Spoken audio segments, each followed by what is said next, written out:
So dear students, time to start a very important chapter in chemistry, acids, bases and salts. अब देखिए students, chemistry में हमें बहुत सारे कंपाउंड्स को स्टडी करना पड़ता है, बहुत सारे कंपाउंड्स को स्टडी करना पड़ता है, ठीक है। अब सोचो आप सारे कंपाउंड्स को अलग अलग स्टडी करना कितना डिफिकल्ट होता होगा यार, बहुत सारे कंपाउंड्स होते हैं। तो क्या किया जाता है स्टूडेंट्स, उन कंपाउंड्स को डिफरेंट डिफरेंट ग्रुप्स में डिवाइड कर लिया जाता है, ठीक। फिर उन ग्रुप्स को हम स्टडी करते हैं तो स्टडी करना आसान हो जाता है। जैसे एसिड्स, एसिड्स ये जो है ये ग्रुप है बहुत सारे कंपाउंड्स का, और इन कंपाउंड्स की जो प्रॉपर्टीज होती हैं आपस में बहुत मिलती जुलती होती हैं स्टूडेंट्स। वैसे बेसिस ये भी एक ग्रुप है कंपाउंड्स का स्टूडेंट्स, इसमें भी जो कंपाउंड्स आते हैं उनकी प्रॉपर्टीज बहुत मिलती जुलती है। वैसे ही सॉल्ट्स की भी कहानी है स्टूडेंट्स। तो these three are actually very important group of compounds. In fact acids जो है students, these are extremely extremely important. हमारे डे टू डे लाइफ में एसिड्स जो है वो हमेशा कुछ ना कुछ रोल प्ले कर रहे होते हैं स्टूडेंट्स। अगर आप केमिस्ट्री लैब में जाओगे तो आपको हर जगह एसिड मिलेगा students. Bases and salts, they are also very important compounds. तो students, by the time we end this chapter you would have understood that chemistry is really a very interesting subject, और उसका बहुत practical application भी है। बहुत लोग सोचते हैं कि केमिस्ट्री का प्रैक्टिकल एप्लीकेशन नहीं होता है, ऐसा बिल्कुल भी नहीं है students. At the same time you would have understood कि एसिड्स क्या होते हैं, बेसिस क्या होते हैं और सॉल्ट्स क्या होते हैं। तो चलें स्टूडेंट्स, लेट्स स्टार्ट। तो स्टूडेंट्स आप देखिए कुछ कंपाउंड्स का मैं यहां पर नाम लिख रहा हूं और उनका फॉर्मूला भी। They are some important compounds and you have to remember them. HCl, this is hydrochloric acid, ठीक है। ये कंपाउंड है स्टूडेंट्स, नाम से आपको समझ में आ रहा होगा कि this is basically N acid students, ठीक है। उसका फॉर्मूला है HCl। H2SO4, this is sulphuric acid, sulfuric acid, some very important compounds. HNO3, this 3 actually nitric acid, ठीक है स्टूडेंट्स। तो स्टूडेंट्स नाम से क्लियर है कि ये सब एसिड्स हैं, और भी कई सारे एसिड्स होते हैं स्टूडेंट्स। कुछ और इंपॉर्टेंट एसिड्स इस चैप्टर में हम देखेंगे जैसे जैसे हम आगे बढ़ेंगे स्टूडेंट्स, ठीक। अब हम ये देखना चाहते हैं स्टूडेंट्स कि इन कंपाउंड्स को एसिड क्यों बोला गया है, या इनमें क्या सिमिलैरिटी है। ये सब के सब एक ग्रुप में है, एसिड नाम के ग्रुप में, तो इनमें क्या सिमिलैरिटी है स्टूडेंट्स। तो एक चीज तो आपको साफ साफ समझ में आ रही होगी कि यहां पे हाइड्रोजन एटम आपको दिखाई दे रहा होगा इन सब में। अब देखो स्टूडेंट्स क्या होता है, जैसे कि हम HCl की बात करें, हाइड्रोक्लोरिक एसिड की, ठीक। तो ऐसे तो ये गैस होता है, रूम टेम्परेचर पे ये एक गैस होता है स्टूडेंट्स, ठीक है। लेकिन हम इसको वाटर में डिसॉल्व करें, इसको हम वाटर में डिसॉल्व करें, तो देखो यहां पे मुझे क्या लिखना चाहिए HCl के बाद, SLG एक्वस। क्या लिखना चाहिए, हमने पिछले कोर्सेज में पढ़ा ही है। ये लिखने का मतलब होता है कि ये सॉलिड है, ये लिखने का मतलब है कि लिक्विड है, ये लिखने का मतलब है गैस है, एक्वस लिखने का मतलब है इसको हमने वाटर में डिसॉल्व कर रखा है, ठीक है। तो ऐसे तो ये गैस है, लेकिन हम इसको वाटर में डिसॉल्व कर रहे हैं, तो हम लिखेंगे एक्वस, ठीक है। तो जब इसको वाटर में डिसॉल्व करते हैं स्टूडेंट्स, तो क्या होता है, जिन दो आयन से ये बना है वो दोनों आयन्स अलग अलग हो जाते हैं कुछ इस तरीके से, ठीक है।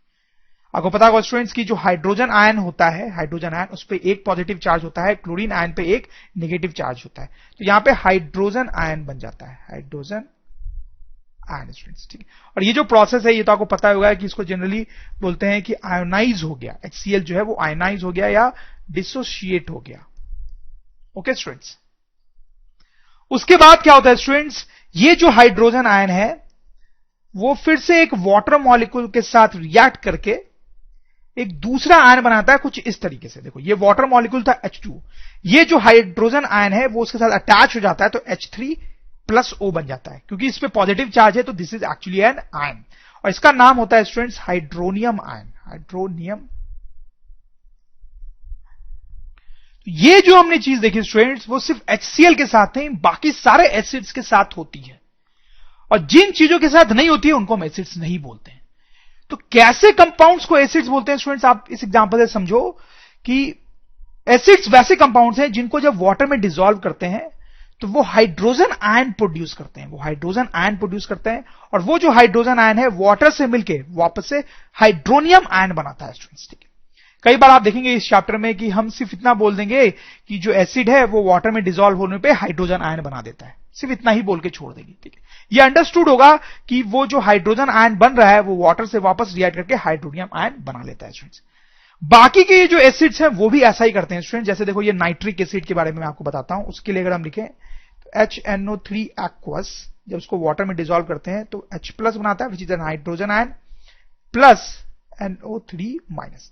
और ये जो हाइड्रोजन आयन है स्टूडेंट्स वापस से वो वाली रिएक्शन करके हाइड्रोनियम आयन बनाएगा स्टूडेंट्स। सल्फ्यूरिक एसिड, उसके साथ भी ऐसा ही होता है स्टूडेंट्स, स्पेस थोड़ा कम है। देखिए ये जो सल्फ्यूरिक एसिड है H2SO4, इसका भी जो एक्वस सॉल्यूशन होता है स्टूडेंट्स, मतलब इसको जब वाटर में डिसॉल्व करते हैं तो आप देखें यहां पे 2 हाइड्रोजन आयन बनेंगे स्टूडेंट्स। क्यों? क्योंकि H2 है यहां पे, तो 2 हाइड्रोजन आयन बनते हैं plus sulphate ion. Sulphate ion पे -2 चार्ज होता है। और ये 2 जो हाइड्रोजन आयंस बने हैं स्टूडेंट्स वो वाटर मॉलिक्यूल्स के साथ रिएक्ट करके फिर से हाइड्रोनियम आयन बनाते हैं स्टूडेंट्स। तो जितने भी एसिड्स होते हैं उनकी यही प्रॉपर्टी होती है कि वाटर में डिसॉल्व करने पे वो हाइड्रोजन आयन प्रोड्यूस करते हैं स्टूडेंट्स। और जो ऐसा नहीं करता उसको हम एसिड नहीं बोलते हैं। अब देखो स्टूडेंट्स कुछ और कंपाउंड्स के बारे में यहां पे हम देखते हैं। NaOH,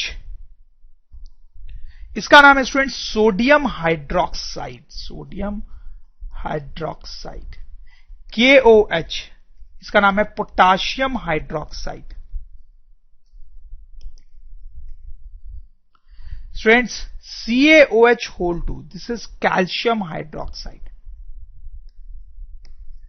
and students these are some examples of bases, ये कुछ बेसेस हैं स्टूडेंट्स, ठीक है। ये एसिड से दीज आर सम बेसेस, और भी कई सारे बेसेस हो सकते हैं स्टूडेंट्स, उनमें से कुछ इंपॉर्टेंट बेसिस के बारे में हम आगे इस चैप्टर में देखेंगे। अब देखो इनकी क्या प्रॉपर्टी होती है स्टूडेंट्स, जैसे देखो NaOH, ये एक सॉलिड होता है रूम टेम्परेचर पे, ठीक है। ये एक सॉलिड होता है रूम टेम्परेचर पे। इसको जब हम वाटर में डिसॉल्व करते हैं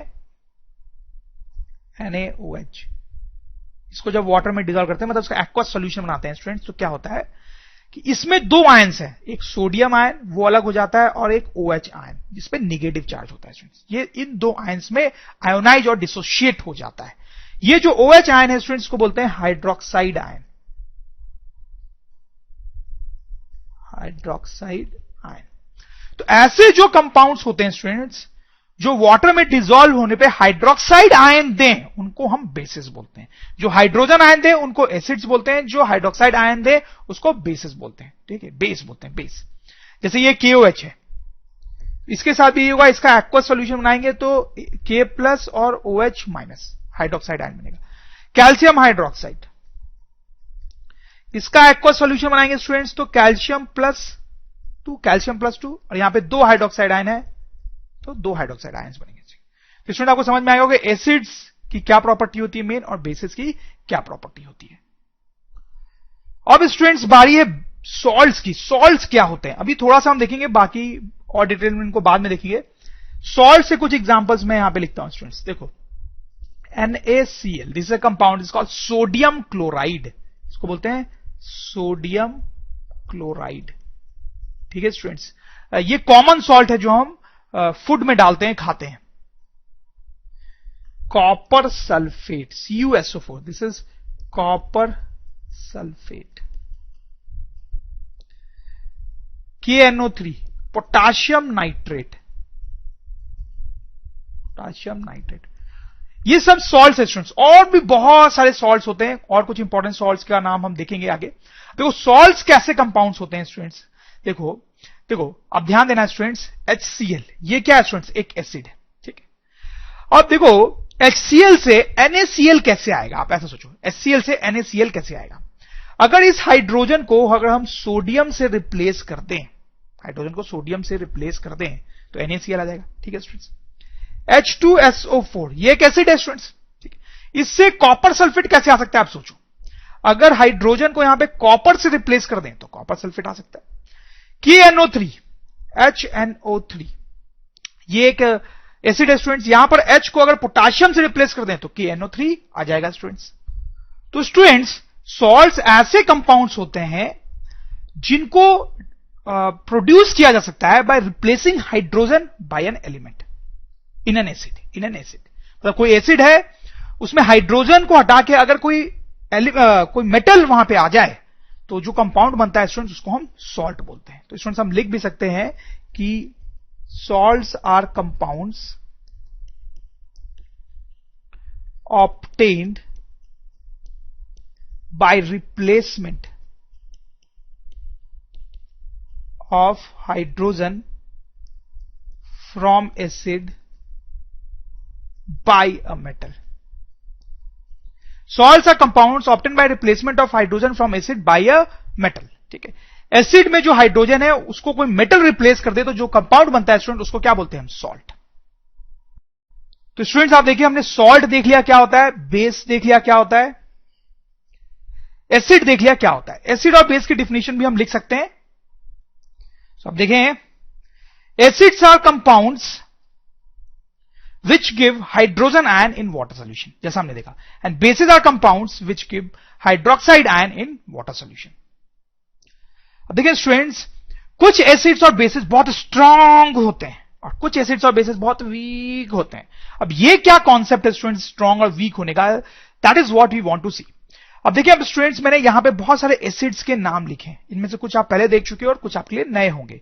देखिए हाइड्रोक्लोरिक एसिड हमने देखा है पहले, ठीक है। H2SO4 this is sulphuric acid, nitric acid HNO3, hydrobromic acid HBr, carbonic acid very important acid carbonic acid H2CO3, phosphoric acid, sulphurous acid, acetic acid, ठीक है student. These are some examples of acids. और भी बहुत सारे acids होते हैं, इसमें खास करके स्टूडेंट्स आप देखें sulphuric acid and sulphurous acid. Sulphurous acid हालांकि उतना इंपॉर्टेंट नहीं होता है, फिर भी हम फोकस इसलिए कर रहे हैं क्योंकि सल्फ्यूरिक और सल्फ्यूरस के नाम में बहुत कंफ्यूजन होता है लोगों को। देखो सल्फ्यूरिक, सल्फ्यूरस, सल्फ्यूरिक एसिड का फॉर्मूला है H2SO4, सल्फ्यूरस एसिड का फॉर्मूला है H2SO3 स्टूडेंट्स, ठीक है। तो आप कंफ्यूज नहीं होंगे। अब देखो स्टूडेंट्स क्या होता है, जैसे कि मान लो ये हाइड्रोक्लोरिक एसिड है फॉर एग्जांपल, तो हमने देखा कि ये जो हाइड्रोक्लोरिक एसिड है उसका जब एक्वस सॉल्यूशन हम बनाते हैं स्टूडेंट्स तो वो आयोनाइज हो जाता है और हाइड्रोजन प्लस और क्लोरीन आयन बनाता है स्टूडेंट्स, ठीक है। अब जैसे देखो मान लो ये लिस्ट में जो लास्ट एसिड है उसको उसके साथ क्या होगा, उसको जब वाटर में डिसॉल्व करेंगे तो वही होगा क्योंकि वो भी एसिड है और हर एसिड के साथ यही होता है। उसको जब वाटर में डिसॉल्व करेंगे स्टूडेंट्स तो ये भी आयोनाइज होगा और ये इस तरीके से CH3COO- ये आयन बनाएगा एक और एक H प्लस आयन बनाएगा, ठीक है। क्योंकि ये भी H प्लस आयन बनाता है, that's why this is also called acid. Okay students, अब लेकिन देखो इसमें और इसमें एक फर्क है। HCl में दैट इज हाइड्रोक्लोरिक एसिड और ये एसिटिक एसिड में फर्क है।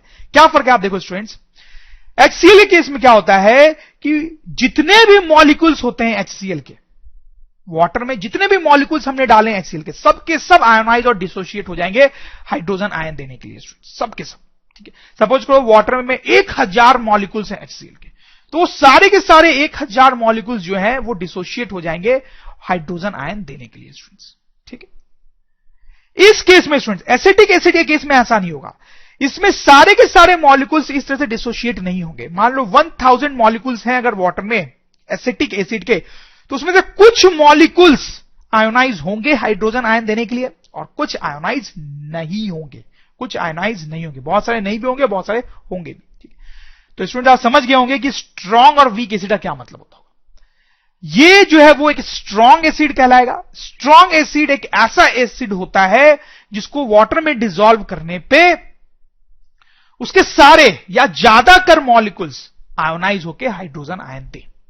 वीक एसिड ऐसा एसिड होता है जिससे कुछ ही मॉलिक्यूल्स आयोनाइज हो पाते हैं, सारे आयोनाइज नहीं हो पाते हैं। जैसे आप यहां पे जो लिस्ट देख रहे हैं उनमें से ये सब जो है hydrochloric, sulphuric, nitric, hydrobromic acid, ये सारे जो एसिड्स हैं these are actually strong acids, ठीक है। खासकर इसमें से हाइड्रोक्लोरिक, सल्फ्यूरिक और नाइट्रिक ये तो बिल्कुल आपको याद होनी चाहिए because these are very important acids. ये तीनों कैसे हैं स्टूडेंट्स, स्ट्रॉन्ग एसिड्स। और ये जो बाकी एसिड्स आपको दिख रहे हैं स्टूडेंट्स ये वीक एसिड्स है। आपको ध्यान होना चाहिए carbonic acid very important acid, आपको पता होना चाहिए वीक है। फॉस्फोरिक एसिड, सल्फ्यूरस एसिड ये सब भी है बट उतने इंपॉर्टेंट नहीं। Acetic acid once again very important and you must know कि ये वीक एसिड होता है स्टूडेंट्स, ओके। अब देखो स्टूडेंट्स यहां पर हमने कुछ बेसिस लिखे हैं, कुछ इनमें से आपको पता है, कुछ नए हैं आपके लिए। सोडियम हाइड्रोक्साइड इसके बारे में हमने देखा है, potassium hydroxide, this is lithium hydroxide, this is calcium hydroxide, this is magnesium hydroxide, this is ammonium hydroxide students, ठीक है। तो इसमें से ये जो एसिड्स बेसिस हैं स्टूडेंट्स दीज आर स्ट्रॉन्ग और ये जो बेसिस हैं स्टूडेंट्स ये वीक है, ठीक। और इनमें भी वही फंडा है स्टूडेंट जो यहां पे एसिड में लगा था, जैसे कि NaOH का जब हम